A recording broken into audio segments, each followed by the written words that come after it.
기억나실까 모르겠어요. 물성 매력 말고 물성 능력이 있다라고 했죠. 물성 매력은 실체가 매력적이다라는 얘기죠. 실제 하고 있는 게 매력이고, 제가 얘기했던 물성 능력은 실제 하고 있는 것이 우리에게 신앙적인 능력이 된다라고 이야기 드렸습니다. 이 정도 얘기했으면 뭘 꺼내야 되는지 아시겠죠?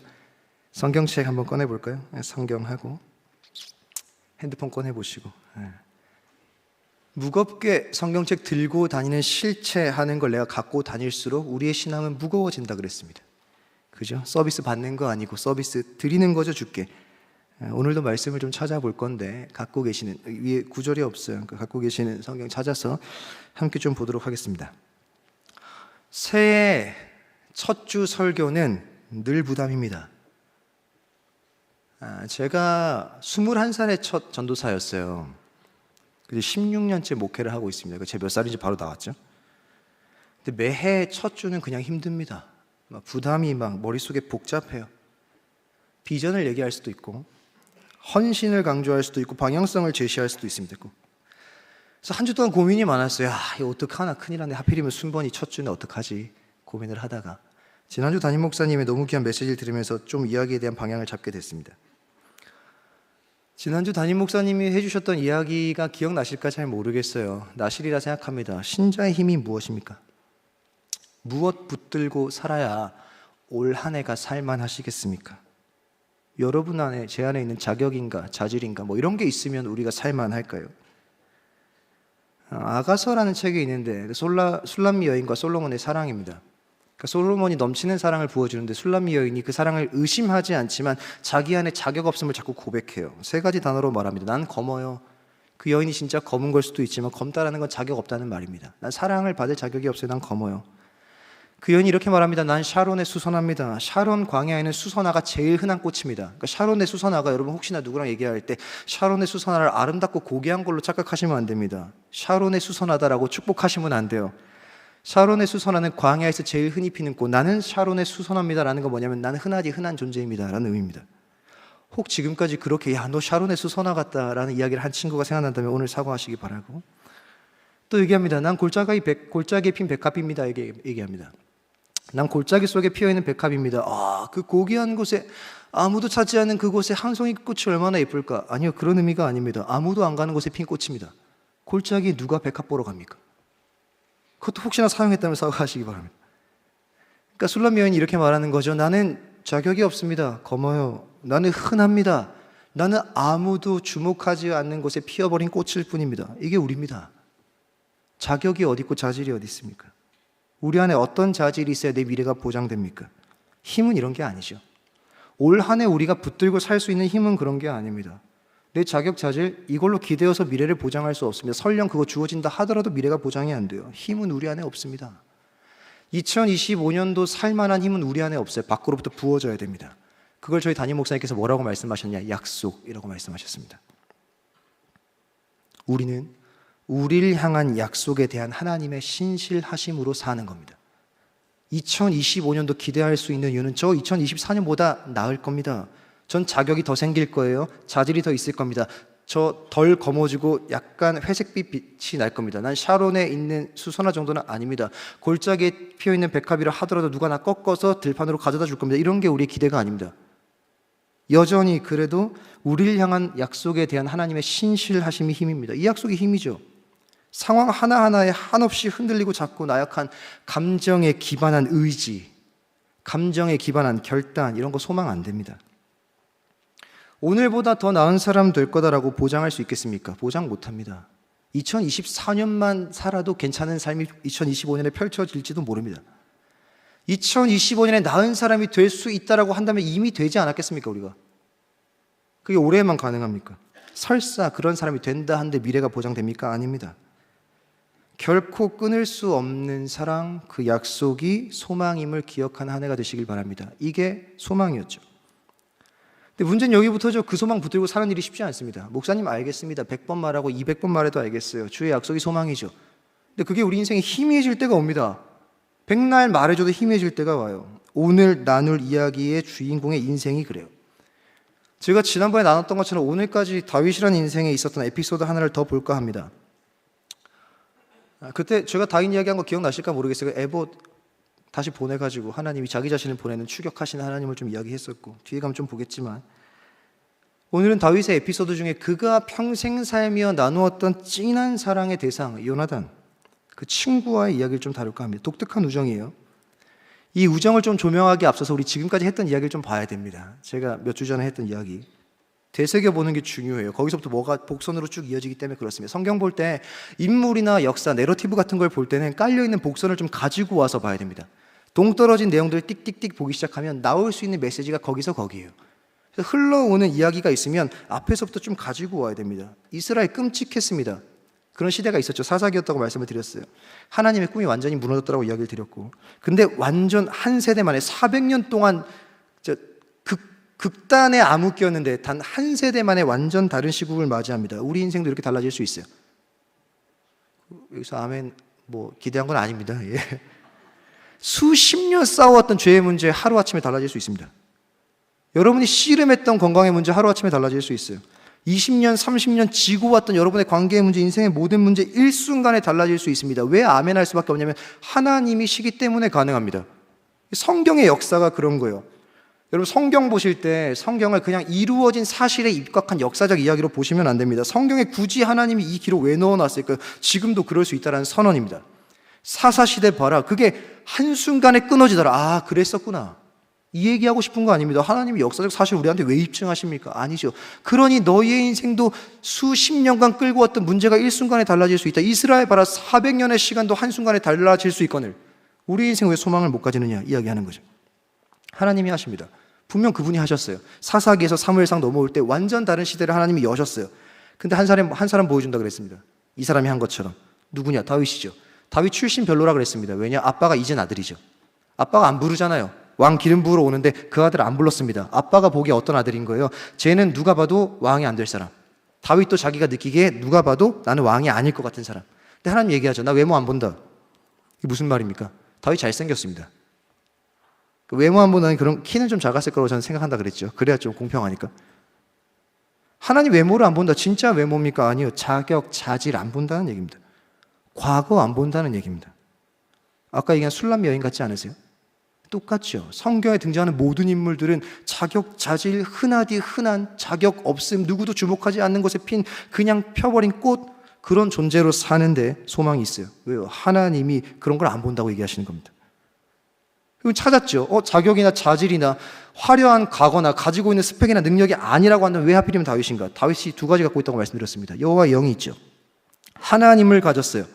그 영이 만약에 없잖아요. 그럼 어떤 질문하고 사는지 아십니까? 우리가 인생에서 여호와의 영이 내 안에 충만하지 않으면 어떤 질문하고 사냐면 나 잘하고 있습니까? 왜? 불안하니까. 내 내일은 어떻게 됩니까? 내 미래는 어떻게 됩니까? 불안하니까. 사람들이 날 미워하면 어떡합니까? 불안하니까.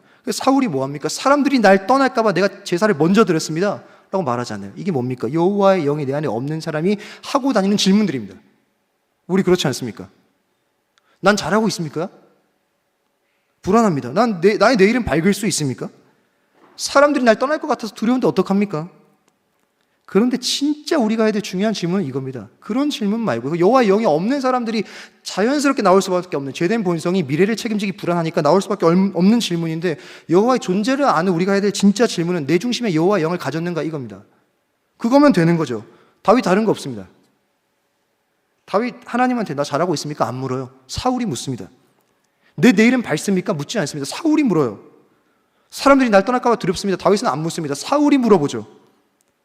다윗이 가르쳐주죠. 여호와의 영이 가슴에 있는 사람은 그런 걸 질문하지 않습니다. 근데 사울은 그랬죠. 그걸 발견했으면 다윗을 데리고 올 게 아니고 여호와께 돌아갔어야 되는데 자꾸 다윗 불러가지고 야 너 노래나 해라. 너 노래하니까 내 행복하다. 제가 이렇게 얘기했습니다. 다른 누구 찾지 말라고. 우리 안에 여호와의 영을 소유해야 되겠죠. 이게 첫 번째 에피소드였습니다. 다윗의 등장. 그는 누구인가? 이걸 잘 정의해야 돼요. 여호와의 영을 가진 자. 두 번째 에피소드는 뭐죠? 골리앗과 싸움입니다. 너무 좋아하는 이야기입니다. 저도 좋아해요. 왜냐? 이기는 이야기이기 때문에 그래요. 교회 안 다녀도 좋아합니다. 왜? 이기는 거 싫어하는 사람이 어디 있습니까? 그러면서 거기에 우리의 마음을 투영합니다. 어떤 거? 내가 다윗이고 싶다. 눈앞에 있는 거대한 골리앗 내가 이기고 싶다. 그러니까 내 앞에 거대한 골리앗 보일 때마다 뭐 가져오는 거예요? 다윗 이야기 가져와가지고 우리 인생에 빗대어 보는 거죠. 그런데 기억하십니까? 그 본문 승리의 비결 아니라고 제가 이야기했어요. 전투가 핵심이 아니라 그랬어요. 뭐가 중요하냐? 대화가 중요하다고 그랬습니다. 다른 전투씬과는 극명한 차이가 있다고 말씀을 드렸어요. 다른 것들은 다 어떻게 이겼는가를 설명합니다. 뭐 잠복했다, 매복했다, 병사를 많이 모았다, 적었는데 역전했다. 근데 골리앗과 다윗의 싸움은 딱 네 단어입니다. 돌 던졌더니 머리에 맞고 쓰러졌다. 끝입니다. 거기에 승리의 비결이 어디 있습니까? 이 정도 승리의 비결이면 저도 얘기할 수 있습니다. 여러분, 돌 가지고 던지시면 죽을 겁니다. 그러니까 주제가 그게 아니죠. 뭐가 주제입니까? 훨씬 더 많은 시간 동안 할애하는 게 대화라 그랬어요. 대화가 중요하죠. 전쟁 장면에 관심이 없어요. 어떻게 이겼는지 말을 안 합니다. 단지 뭘 말합니까? 왜 다윗은 거기에 서 있을 수밖에 없었는가? 이 얘기입니다. 어떻게 했더니 이겼다가 아니고 왜 다윗은 그 무모한 자리에 서 있을 수밖에 없었는가? 모두가 말리고 겁먹어서 나가지 못하는 자리에 다윗은 설 수밖에 없었는가? 그는 왜 나갔는가? 내가 싸워서 이기든 내가 싸워서 지든 나의 전쟁을 통하여서 내가 골리앗과 싸우는 싸움을 통하여 이 땅에 있는 여호와 이름을 잃어버린 모든 자들이 여호와 이름을 다시 볼 것이다. 내가 이기는 순간에는 능력이 뭔지 볼 것이고 내가 지는 순간에는 이 땅에서 여호와 이름 때문에 가슴 아파 싸우다가 죽은 나 한 사람 때문에 여호와 이름이 빛날 것이다. 뭡니까 목적이? 다윗의 이야기가 거기 왜 있어야 됩니까? 진짜 싸워서 이기는 승리의 비결입니까? 아니요. 일상을 갈고 닦으면 이깁니까? 아니요. 골리앗한테 질 겁니다. 믿음 있으면 늘 이깁니까? 질지도 모릅니다. 그 이야기 거기 왜 있는 거예요? 여호와 이름이 모욕당하는 것이 견딜 수 없었던 한 아이가 사사시대 뒤에 있었다. 이스라엘만큼은 절대 잊지 말아야 될 여호와, 노예 건져서 나라 만든, 가나안 땅 주어지게 만든, 국가를 허락한, 절대 잊지 말아야 될 여호와 이름을 400년 만에 잃어버린 이스라엘. 어떻게 모든 세상이 다 잃어버려도 이스라엘이 그 이름을 잃어버립니까? 근데 그 이름이 한 아이 안에서는 소중하다. 그 시대에 다윗이 빛났던 이유는 딱 하나입니다. 모두가 잊었지만, 모두가 잃어버렸지만 다윗은 내 이름을 가지고 있다. 이게 여호와가 하고 싶은 얘기 아닙니까? 이게 하나님의 마음인 거죠. 우리는 신앙이라는 이름으로 생활하면서 자꾸 승리의 비결을 찾아요. 신앙 생활하면 자꾸 이겨야 된다고 생각합니다. 저를 포함해서. 근데 그런 신앙 생활을 하는 인생을 보면 이런 느낌을 받아요. 마치 하나님이 정지수 이 땅에 보낼 때 성공하라고 보내신 것 같아요. 여러분 이상하지 않습니까? 여러분 꼭 성공하세요. 성공하지 말라는 얘기 아닙니다. 저는 이미 좀 늦은 것 같고 여러분 성공하셔서 목사들과 사역자들 많이 도와주세요. 근데 우리가 자꾸 신앙이라는 이름으로 뭘 추구하냐면 이기는 거, 승리하는 거. 그러니까 마치 하나님이 우리 이 땅에 보내실 때, 야, 내가 너 이 땅에 보내는데 너 꼭 성공해라 거기서. 이런 이유로 보내는 것처럼 거기 목매달아 살아요. 근데 그게 전부가 아니죠. 우리는 기억하십시오. 여호와 이름 때문에 사는 자들입니다. 이기려고 사는 자 아니에요. 여호와의 이름 때문에 살려는 자입니다. 골리앗 쓰러져도 여호와 이름이 빛날 거고 골리앗한테 설령 패배해도 여호와 이름 때문에 싸웠던 장렬히 전사했던 나라는 존재를 통해 세상이 여호와 이름이 얼마나 소중한지 볼 겁니다. 야, 여호와 이름이 뭐길래 정지수가 지 인생을 갖다 버리면서 여호와를 위해 죽나?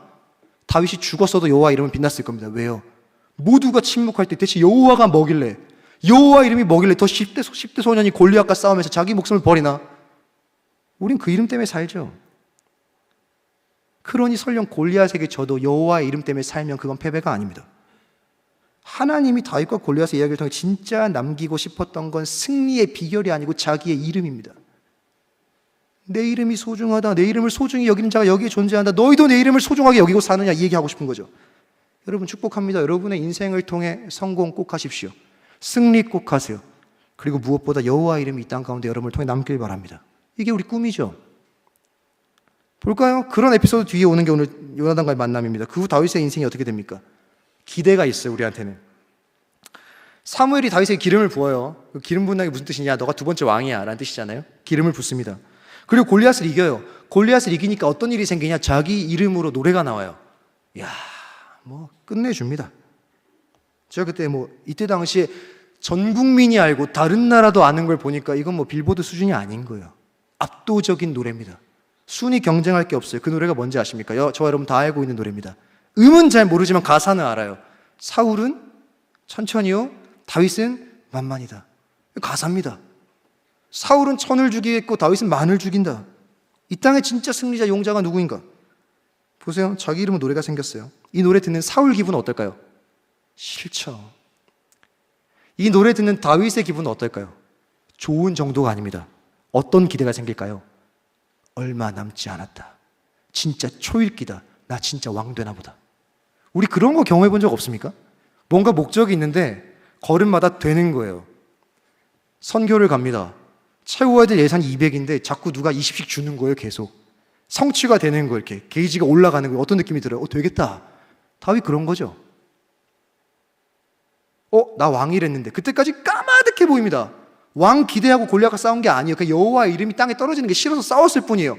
이겼네? 이긴 뒤에 어떤 일이 생기냐? 갑자기 자기 때문에 노래를 불러줘요. 국민들이. 사울보다 낫대요. 기대가 생기죠. 정말 코앞에 왔다. 초읽기다. 진짜 나 왕 되나 보다. 우주의 기운이 나를 향하고 있다. 이런 마음 안 되겠습니까? 그런데 다윗에게 일어난 이야기는 전혀 다른 양상으로 펼쳐지죠. 미치광이 왕이 다윗을 죽이기로 결정합니다. 이게 어떤 의미인지 아십니까? 골리앗 죽였는데 새로운 골리앗이 또 나타났어요. 근데 이 골리앗은 앞선 골리앗보다 더 강합니다. 사울과 골리앗이 진짜 육체적으로 싸워서 사울이 강하다는 게 아니고 다윗에게 영향을 가하기에 훨씬 더 사울이 집요하고 더 긴 싸움을 만들 만한 대상이라는 겁니다. 한 번의 전쟁이 아니고 한 국가의 왕입니다. 한 국가의 왕이 국민을 죽이기로 결정했어요. 전부가 아니죠, 이게. 보세요.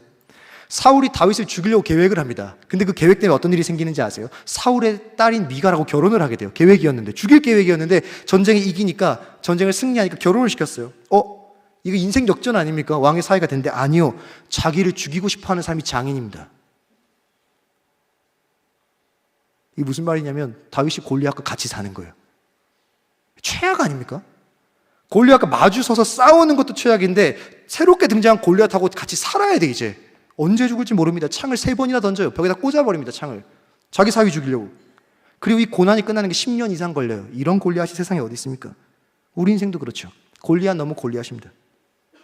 사울 너무 사울입니다. 그러나 기억하세요. 뭘 기억하는 겁니까? 그 모든 상황 가운데 하나님이 함께 하십니다. 이게 아멘이죠. 그가 바꾸죠. 아까 똑같은 얘기입니다. 그가 새롭게 하실 겁니다. 근데 오늘 여기부터입니다.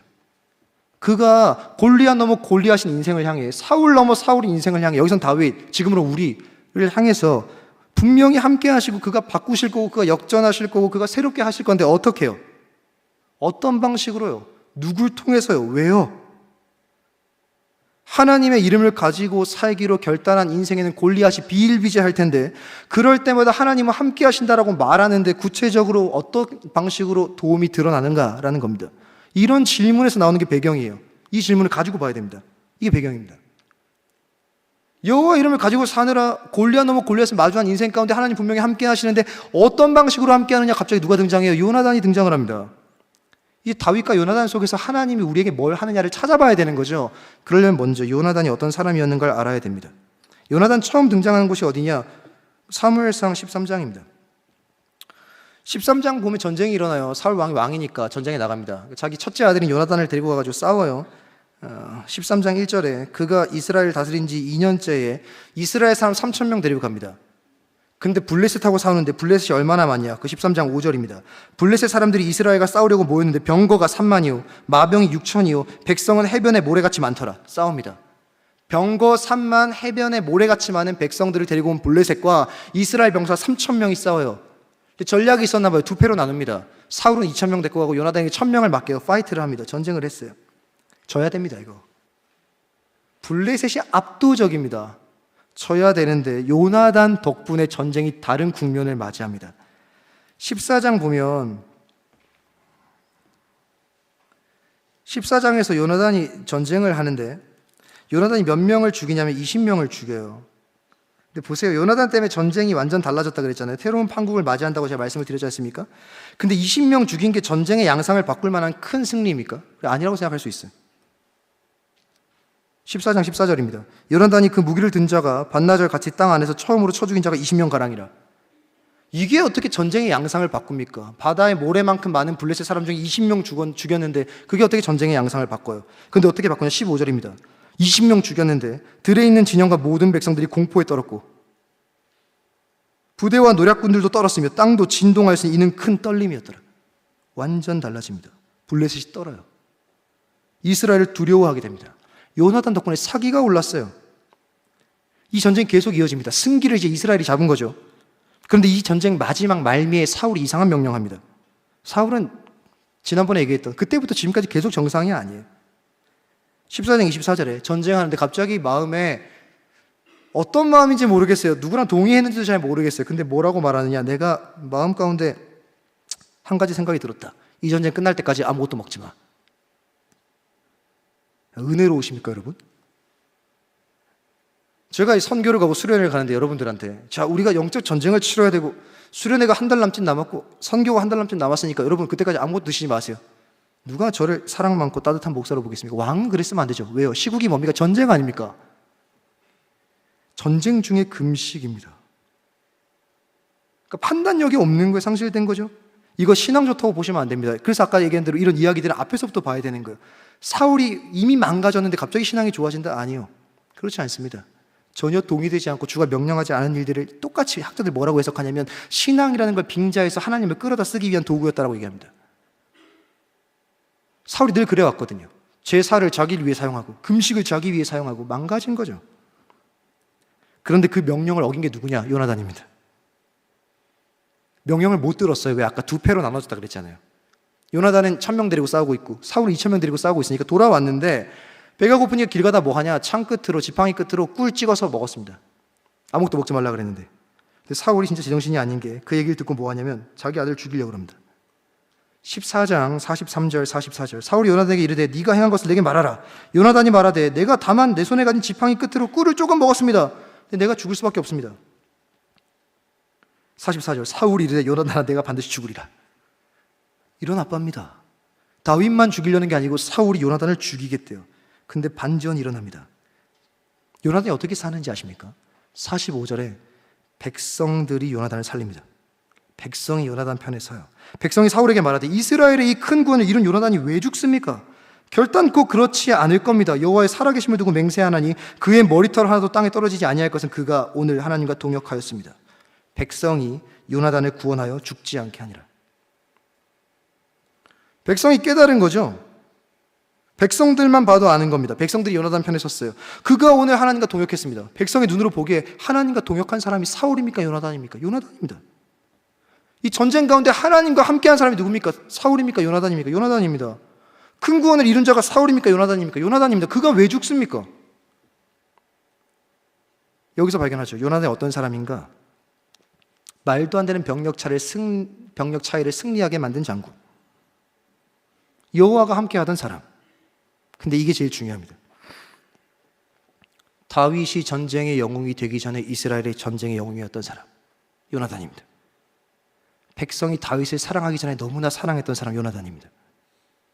요나단은 백성이 사랑하는 이스라엘의 당연한 다음 왕이었습니다. 요나단이 그런 사람이에요. 그걸 이해하고 본문을 봐야 질문들이 가득 생깁니다.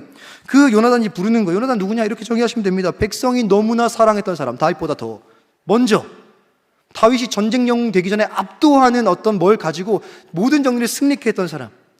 오히려 사울은 천천히요 다윗은 만만이다 전에 다른 노래를 만들었을 법한 사람 누굽니까? 요나단입니다. 그 요나단이 오늘 본문 20장 11절에 제안해요. 요나단이 다윗에게 이르되 11절입니다. 오라 우리가 들로 가자. 이해되십니까? 요나단이 원래 뭐예요? 왕권의 유력한 자. 원래 다윗이 모든 인기 가져가기 전에 다 자기 거였던 자. 그가 다윗에게 말합니다. 야 들로 나와. 뭐 할 것 같으세요? 뒤에 내용 기억하지 마시고. 제가 원래 인기가 제일 많았는데 저보다 더 인기 많은 사람이 생겼어요. 그럴 리가 뭐 많으니까 얘기하지 말아야 되겠다. 야, 밖에 나 좀 보자. 무슨 의미입니까? 옥상으로 따라와. 이게 무슨 얘기예요? 야, 너 아무도 없는 들로 좀 따라와 봐라. 뭐 하는 겁니까? 뒤에서. 요나단이 이제 다윗한테 조금만 기다려봐. 뒤로 돌아봐. 푸식. 뭐 이런 거 하는 거 아닙니까? 자기가 왕권에 가장 유력한데 자기보다 더 각광받고 있는 사람이 들여놨어요. 신분적 차이가 압도적입니다. 뭐 하겠습니까? 왜 불렀을까요? 어떤 일 생길 것 같으세요? 죽이지 않겠습니까? 왜인가? 요나단의 숙적 아닙니까? 정적 아닙니까? 숙청 대상자 1순위가 누굽니까? 다윗입니다. 자기 왕 되려면 숙청 대상자 1순위 다윗. 그런데 그 뒤에 이야기는 이해가 안 됩니다. 이렇게 얘기해요. 여호와 하나님이 지금부터 내가 할 말에 증인이야. 다윗이 얘기하죠. 오케이. 내가 아버지를 살필게. 오케이. 우리 아버지가 너 죽이려고 하면 내가 알려줄게. 내가 너 반드시 도망가게 해줄게. 그 설명한 다음 17절에 내가 다시 맹세한다. 내가 분명히 너 살도록 내 모든 걸 동원해서 너를 살릴 거야. 내가 반드시 너를 도울 거야. 왜? 요나단은 다윗을 사랑했습니다. 17절이 그렇게 말해요. 자기 생명을 사랑함 같이 그를 사랑했대요. 자기 생명만큼 사랑했어요. 나중에 가면 진짜 요나단 때문에 사울의 계책이 다 망합니다. 약속을 지켜요. 이게 이해가 되세요? 이해되는 사랑입니까? 내가 너를 사랑한다. 이걸 자꾸 막 동성애 얘기하고 막 그런 얘기 하는 사람 많아요. 그런 거 아닙니다. 여기서 얘기하는 거. 진짜 사랑이에요. 이걸 뭐라고 표현하냐? 우정이라고 말합니다. 제가 오늘 여러분과 얘기할 건 우정이에요. 이 이후로 20년간 도망자 시기를 다윗이 보낼 때 요나단이 계속 함께합니다. 끝까지 함께해요. 끝까지 도와줍니다. 읽지 않겠지만 20장 31절에 보면 사울이 요나단을 찾아와서 설득할 정도로 요나단이 다윗을 도와요. 뭐라고 설득하냐면 사울이 아빠가 첫째 아들을 야 다윗 죽여야 돼. 왜요? 이제 너한테 왕위를 줄 거야. 그래서요. 네가 왕이 되려면 다윗을 죽여야지. 사울이 그 얘기를 요나단한테 왜 합니까? 요나단이 자기 왕 될 생각이 있는 사람이었으면 설명을 왜 합니까? 설명하는 거예요. 왜? 요나단이 아무리 말해도 안 듣는 거예요. 그러니까 앉혀놓고 설명하는 거죠. 나 얼마 남지 않았다. 내가 왕을 할 수 있는 시간이 얼마 남지 않았다. 너가 다음 왕이어야 되지 않겠느냐. 다윗 좀 죽이자. 근데 요나단이 죽을 때까지 다윗을 살립니다. 이게 무슨 말인지 아세요? 다윗을 향한 요나단의 사랑은 왕권을 포기할 만큼의 사랑입니다. 어떻게 이렇게 사랑합니까? 이게 질문입니다. 어떻게 사랑하는 거예요? 이런 사랑이 왜 생기는 겁니까? 어떻게 사람을 이 정도까지 사랑할 수 있어요? 자기의 가장 소중한 걸 포기할 만큼 어떻게 사랑합니까? 그 이유 찾으려면 두 사람의 첫 만남을 봐야 됩니다. 그러니까 표현들이 뭐 이렇게 사랑 얘기 같은데 첫 만남이라 그런 거 아닙니다. 처음 만난 장면이 있어요. 사무엘상 18장입니다. 1, 2, 3, 4절. 이게 요나단이 다윗을 사랑할 수밖에 없었던 이유가 나옵니다. 이게 진짜 중요해요. 이 첫 만남이 골리앗 싸움 딱 이유거든요. 요나단이 전쟁에서 승리한 다윗을 보자마자 어떤 마음이 드느냐 18절입니다. 다윗이 사울에게 말하기를 마침에 요나단의 마음이 다윗의 마음과 하나가 돼요. 하나가 됐대요. 요나단이 그를 자기 생명같이 사랑하니라.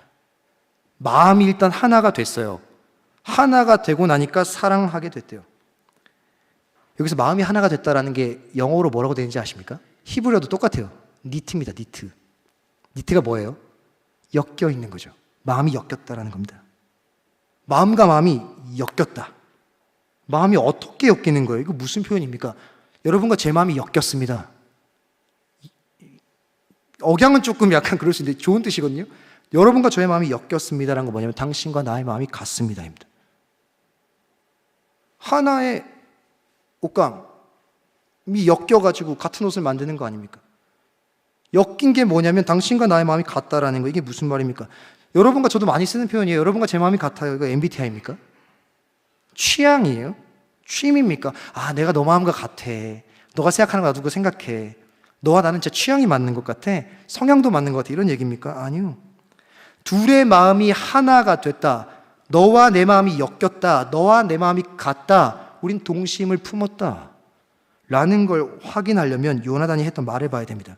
13장 6절. 아까 전쟁했다 그랬잖아요. 압도적인 블레셋과의 전쟁. 그 전쟁에서 최초의 승리를 거머쥐기 전에 요나단이 이렇게 신앙 고백을 합니다. 근데 고백을 잘 들어보세요.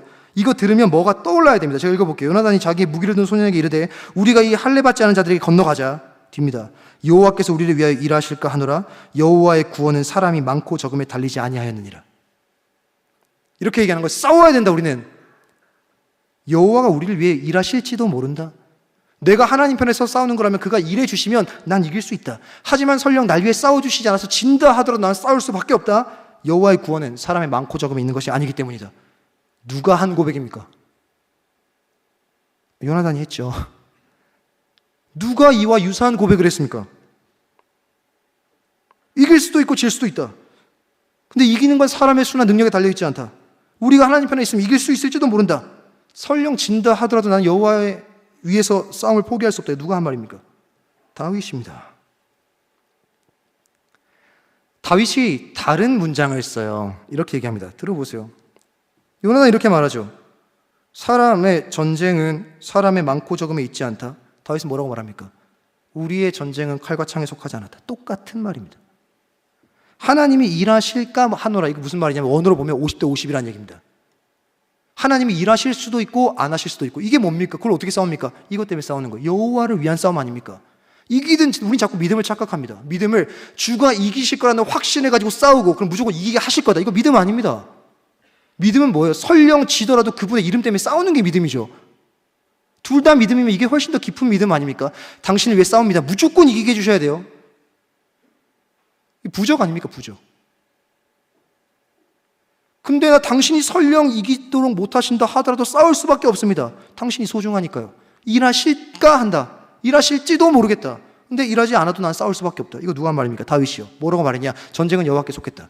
이거 우리가 착각합니다. 이 찬양 너무 좋아하지 않아요? 전쟁은 하나님께 속한 것이니. 이거 할 때마다 우리는 어떤 내면의 생각을 반영하고 부릅니까? 전쟁은 여호와께 속했습니다. 승리는 무조건 내 거. 그런 고백 아닙니다.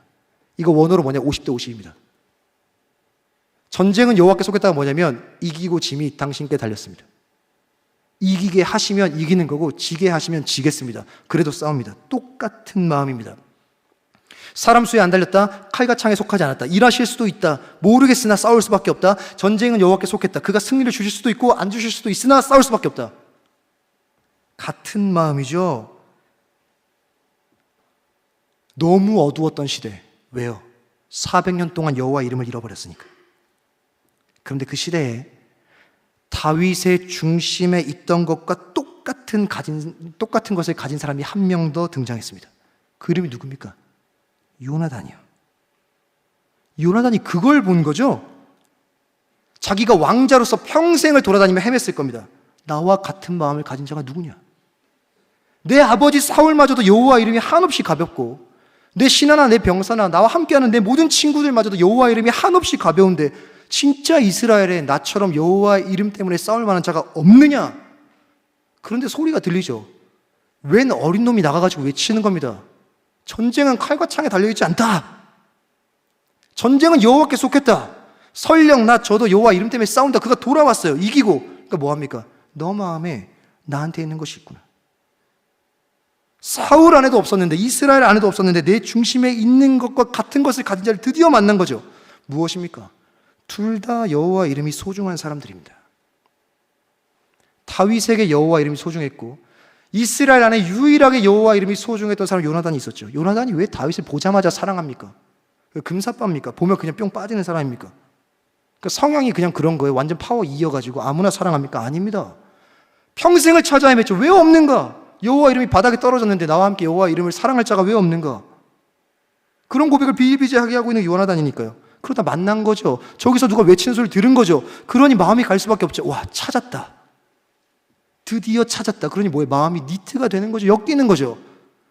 당신 안에 있는 게 내 안에도 있습니다.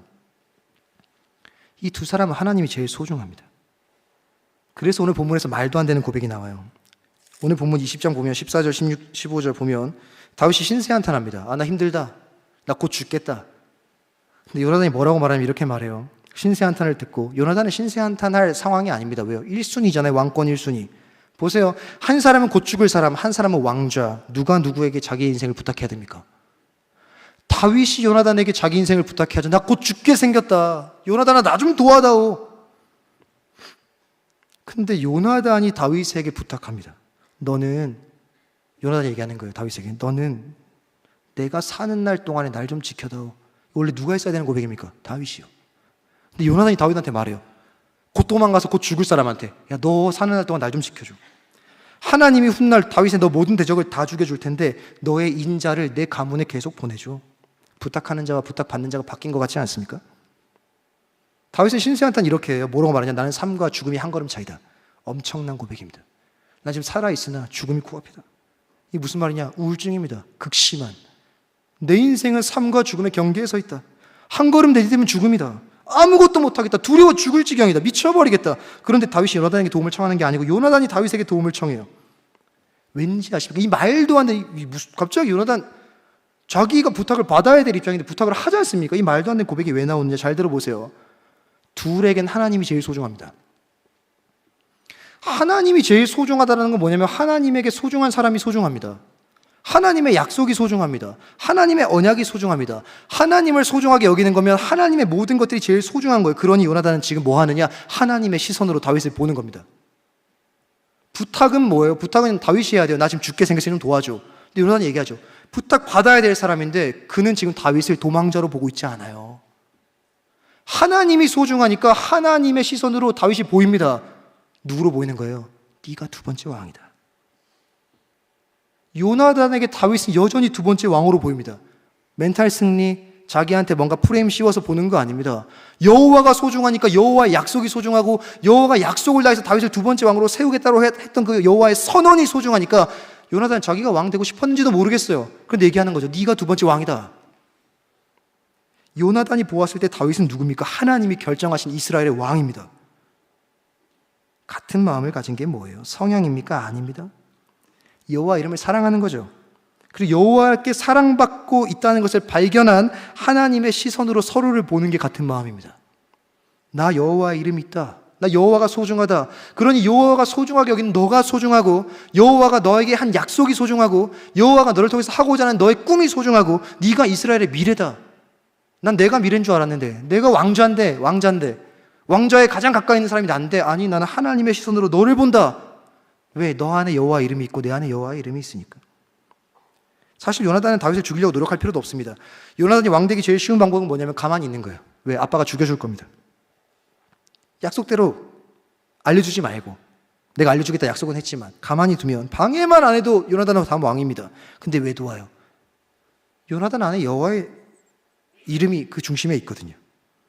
볼까요? 다윗은 왜 골리앗 앞에 갑니까? 여호와 이름이 소중하니까요. 어떻게 요나단은 자신의 왕권을 다윗에게 줍니까? 다윗이 소중해서요? 아닙니다. 여호와가 소중하니까요. 여호와가 소중하니까 여호와가 사랑하는 자가 소중하죠.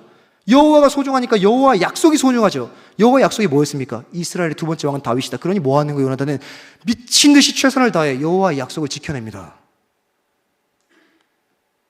자신에게 너무 소중하고 무거운 여호와의 이름이 요나단에게 있죠. 그러니 두 번째 왕으로 세우신 다윗을 세우겠다라는 하나님의 이야기에 순종하지 않을 수가 없죠. 다윗을 보호할 수밖에 없습니다. 여호와가 소중하니까요. 결국 다윗은 요나단 덕분에 두 번째 왕이 됩니다. 위협 속에 다윗이 죽지 않아요. 여호와가 돕습니다. 아까 얘기했죠. 여러분, 골리앗 넘어 골리앗이고 사울 넘어 사울인데 하나님 우리를 어떻게 돕습니까? 요나단이 있어요. 하나님 진짜 예술입니다. 요나단이라는 이름의 뜻이 뭔지 아십니까?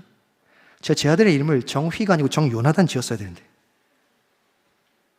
진짜 하나님이 장명에 기가 막힙니다. 뭐 장명이라기보다는 이 인물의 이야기가 이렇게 되도록 흘러가게 하시게 하나님이실 테니까, 요나단의 이름, 여호와께서 당신에게 주신 사람, 요나단입니다. 왜 우리의 인생이 소망이 있습니까? 골리앗 만나 골리앗이고 사울 만나 사울인데 왜 힘이 됩니까? 그때마다 하나님이 요나단을 보내죠. 여호와께서 당신에게 보낸 사람, 이게 요나단입니다. 서양 사상은 사랑을 세 가지로 구분합니다. 아가페 아시죠? 에로스, 또 아시죠? 필레오.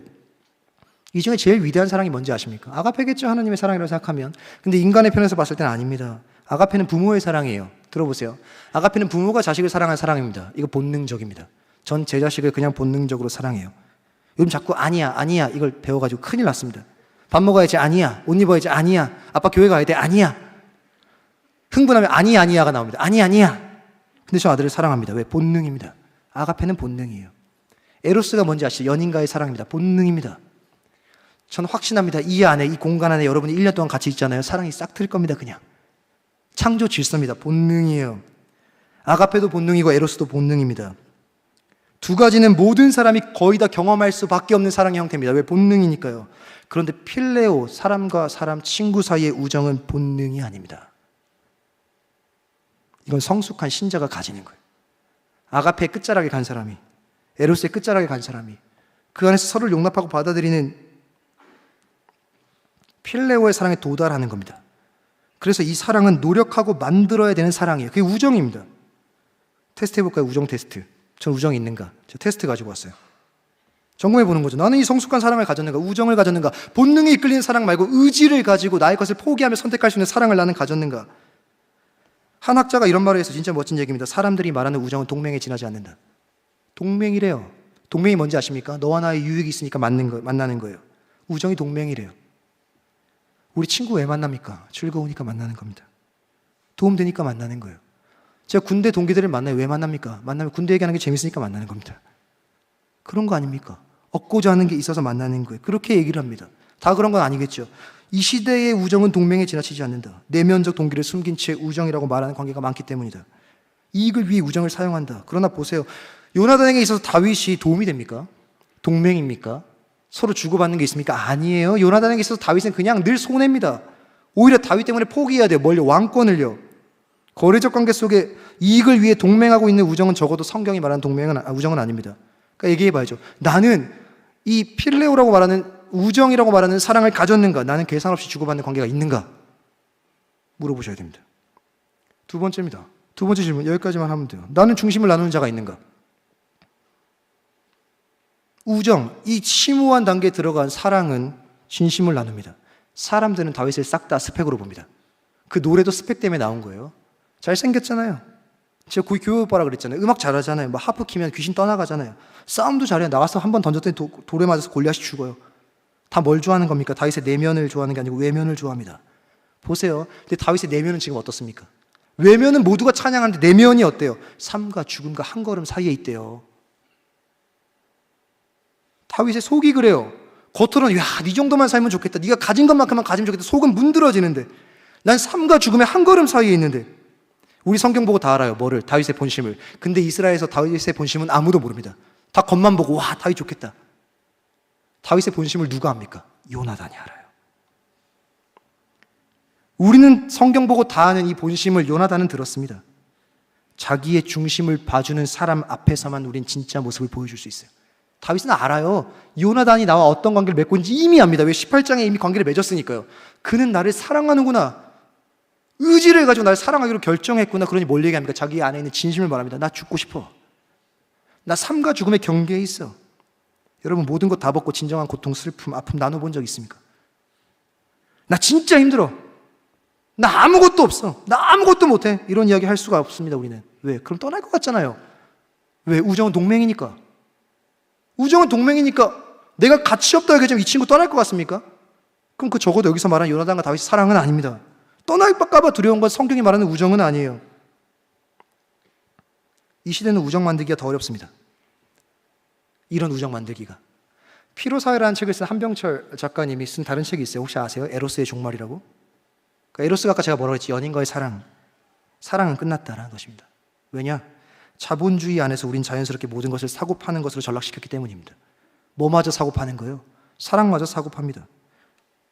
결혼과 연인과의 사랑마저도 나를 위한 소비로 생각합니다. 그러니 뭐 하는 거예요? 이성과의 만남이나 이성과의 결혼마저도 소비입니다. 급에 맞게, 격에 맞게, 주고받는 거래에 맞게, 네가 이만큼 하면 난 이만큼, 동등하게.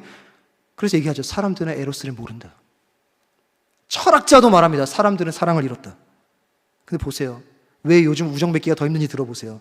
연인의 사랑을 모른대요. 에로스를 모른대요. 에로스가 뭐라 그랬죠? 본능입니다. 본능적 사랑을 잃어버린 시대가 어떻게 필레오를 합니까? 거절할 수 없는 본능의 사랑마저 소비로 만들어버린 시대에 살고 있는 사람들이 어떻게 필레오를 배우겠냐고요. 의지로 사랑하는 게 필레오인데 어디서 우정을 배웁니까? 우린 가능합니다. 뭐부터? 우리 중심 먼저 바꾸는 겁니다. 이게 시작입니다. 여호와의 이름이 소중하게. 서로 안에 있는 중심을 보는 겁니다. 여호와 이름 너 안에 있는 것.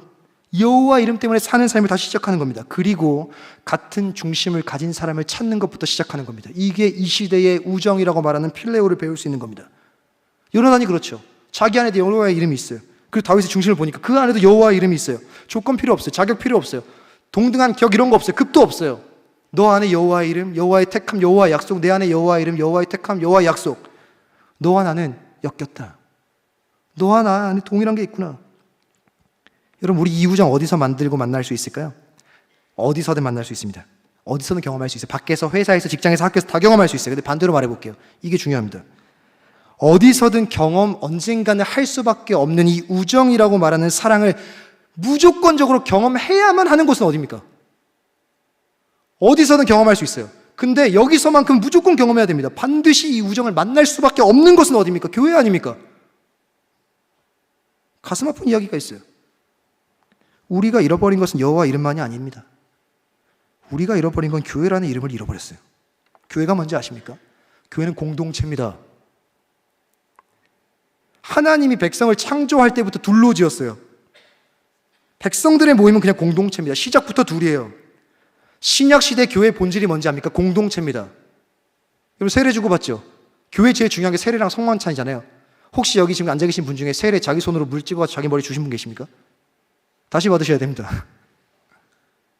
신앙의 본질을 누가 해주는 거예요? 옆 사람이 있어야 내가 받을 수 있는 거예요.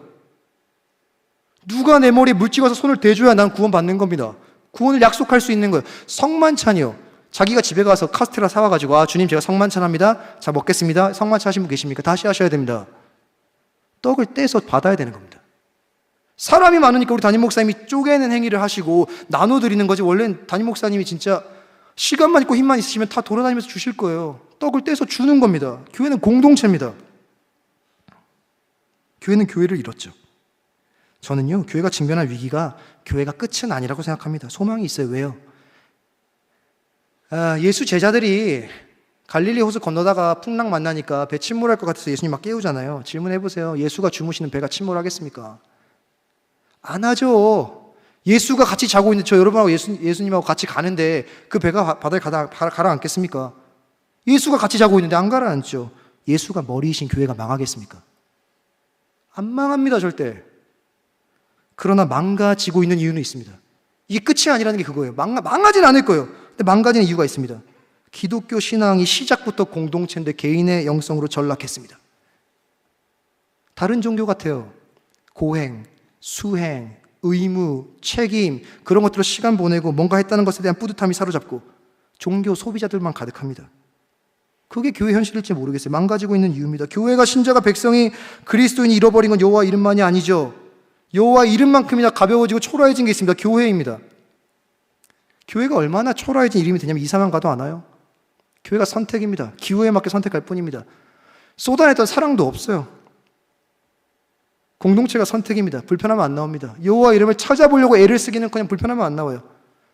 내 안에 여호와 이름이 있는지는 잘 모르겠습니다. 모든 관계를 소비로 여기고 관계에 단계를 두고 적당한 거리에서 거래하면서 동맹에서 살던 우리가 하나님의 시선으로 옆 사람을 마침내 다시 발견해내는 것, 이게 교회입니다.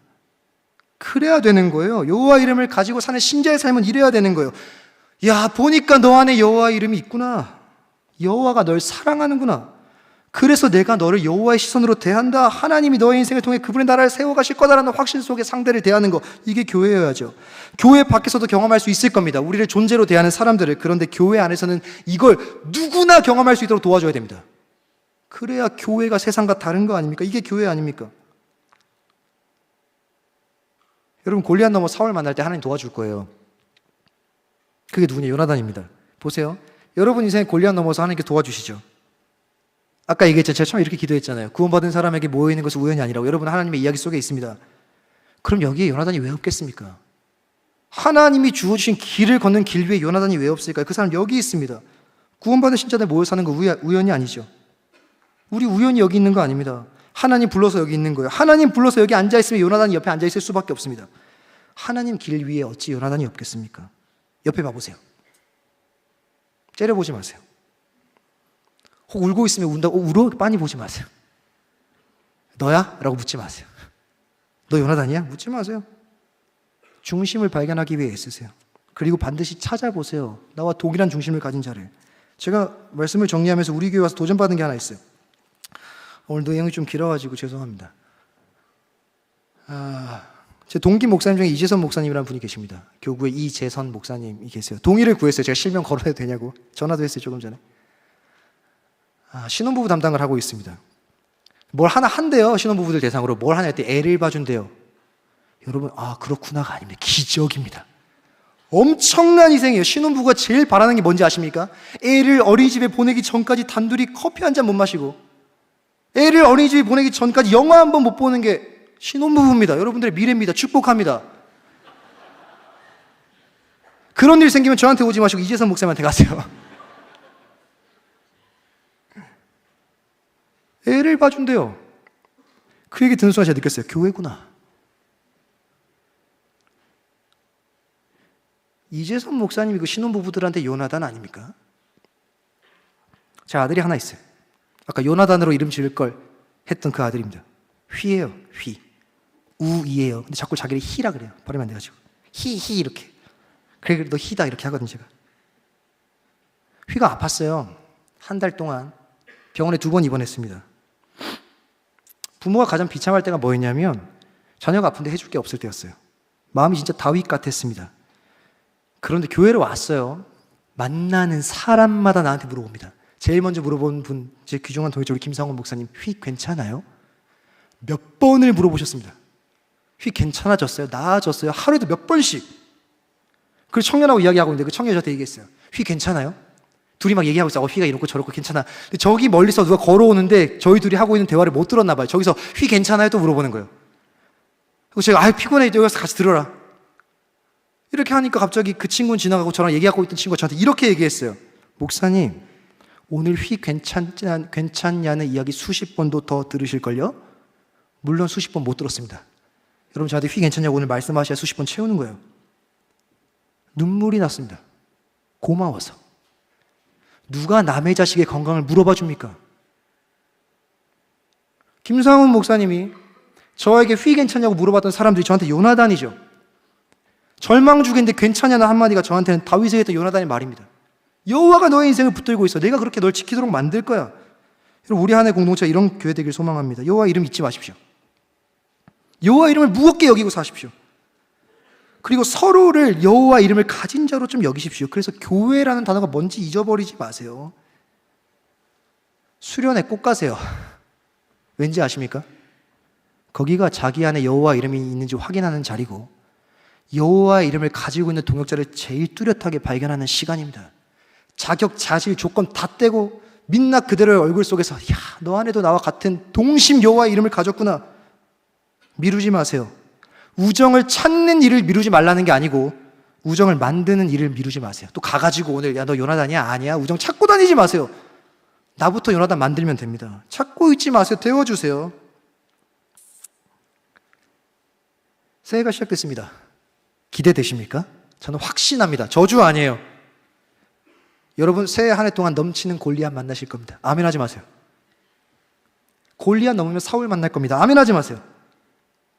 때론 자기가 골리앗 되는 거 경험하기도 하고 사울 되는 거 경험할지도 모릅니다. 그런데 아무 걱정하지 마세요. 뭐가 소망입니까? 하나님이 돕습니다. 넘어져 있으면 애봇 보내실 겁니다. 흔들리고 있으면 요나단 보내줄 거예요. 우리 공동체 어떤 공동체 되길 바라십니까? 전 이렇게 꿈꿉니다. 주변에 골리앗 만난 인생한테 자신 있게 말할 수 있는 공동체여야 됩니다. 여기로 와라. 여기에 네 인생을 하나님의 시선으로 재해석해주는 인간들이 뜨글뜨글하다. 여기 오면 너의 인생을 다시 볼 수 있다. 네가 하나님의 꿈이고 네가 하나님의 미래고 그 일이 지켜지기 위해서라면 내가 물심양면 널 전폭적으로 도울 것이다. 네 인생이 다윗처럼 쫓길 때 물질이 필요하면 내가 돈 줄 것이다. 내가 돈을 번 것이 이때가 위함이 아닌 줄 내가 어떻게 알겠느냐. 여러분 선교 가시죠. 후원 많이 하세요. 웃자고 한 얘기입니다. 아니요, 진짜 한 얘기입니다. 전전긍긍하고 있으면 도와주세요. 기도 편지 받으면 야 어떻게 재정 다 찾고 물어보지 마세요. 찾으면 좋겠습니까? 채워주세요. 그게 요나단 아닙니까? 시간을 같이 보내고 싶대요. 보내주세요. 나와 함께 하고 싶대요. 함께 해주세요. 여호와 이름이 가장 소중한 내가 여호와 이름을 가장 소중히 여기는 너를 위해 나와 같은 중심을 가진 너를 위해 자발적 손해, 불편, 낭비, 거룩한 허비를 내가 기꺼이 해주겠다. 이게 교회죠. 그게 다윗과 요나단의 우정입니다. 여러분 어디까지 하실 수 있습니까? 도전합니다. 요나단처럼 온 힘 다해 사랑하십시오.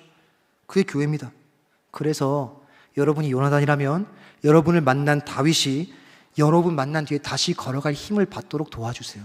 다윗이 이 뒤에 그래서 삶과 죽음의 한 걸음 차이에서 삶을 선택합니다. 우리 그렇게 올해도 살아봅시다. 우리 한 해가 여호와 이름이 내 안에 소중하고 그 이름 위에 살고 살다 보니 찾다 보니 안 보이면 내가 요나단 돼서 내 안에 여호와 이름이 소중하니까 여호와가 널 소중하게 여기 내가 널 소중하게 대한다. 여러분이 요나단도 돼주고 그러다 골방에 갇혀서 수련회 같은 데 갔더니 너도 여호와 이름이 가졌어? 나도 있어. 마음이 엮여도 보고 그러니 그런 사람들이 가득 차서 공동체 밖에 나가서 야 너 골리앗 만났어. 여기 와.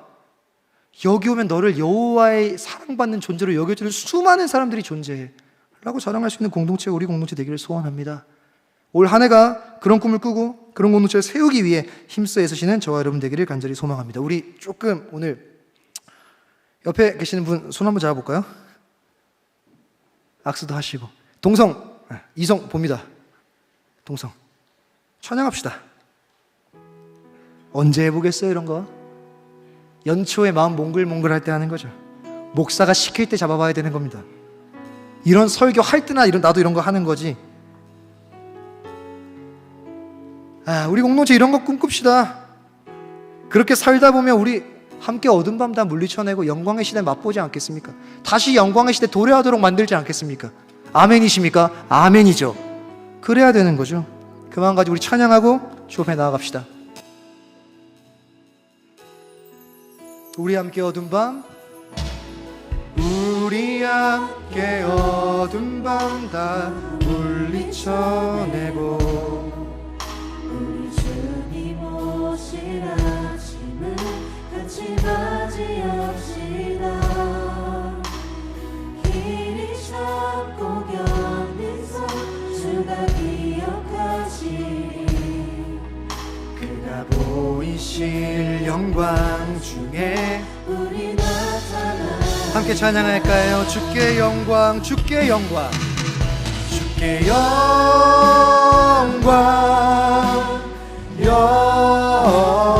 영광. 모든 찬양 받기 합당하시리. 주께서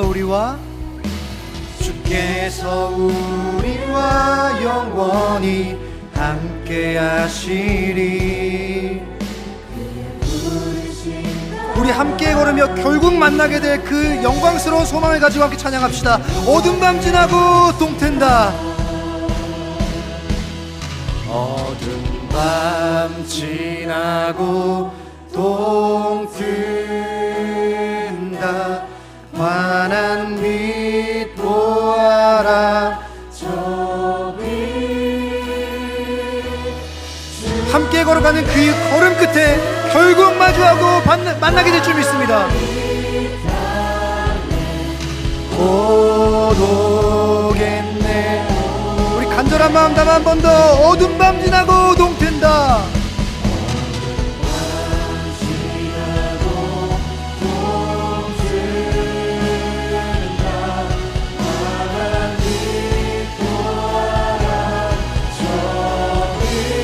함께 걷는 그 길 끝에 결국 마주하겠죠.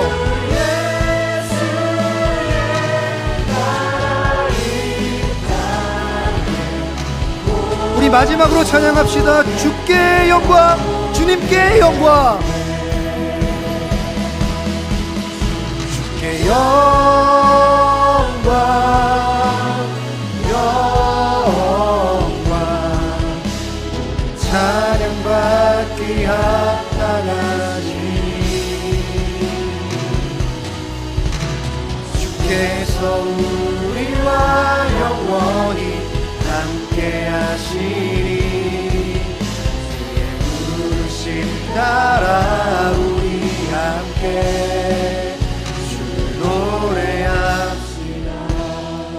같이 기도합시다. 사랑하는 동역자 여러분, 우리 어떻게든 피하고 싶은 일들을 경험합니다. 올 한 해 우린 또 골리앗 만날 거예요.